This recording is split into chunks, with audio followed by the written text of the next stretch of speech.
ઉમેદવારના ચૂંટણી એજન્ટ તરીકે આ મતગણતરીમાં આવ્યો હતો અને તેમાં મારું પોતાનું ગામ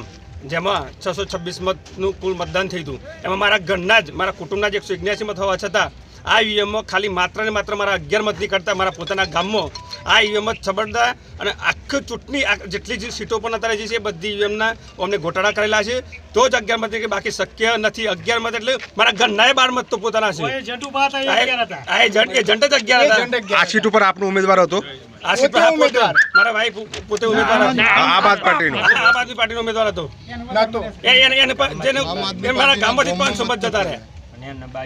બરાબર અને પોતા ગણના એટલે આ બિલકુલ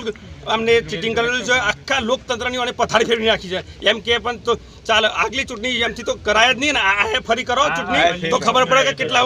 ખેડૂતો વિશે અને આ રિઝલ્ટ મારું તદલ્યાકરણનું રિઝલ્ટ જાહેર કરવામાં ના આવે ફરી ચૂંટણી બેલેટ પેપરથી કરવામાં આવે એ અમારી માંગ છે।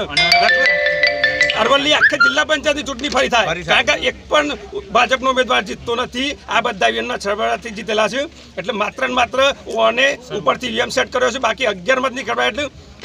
એમને પણ કલ્પના નહીં હોય આ ચૂંટણી અધિકારીને એટલી ખબર પડે કે ભાઈ ઘરના 11 મત તો હોય 626 માંથી।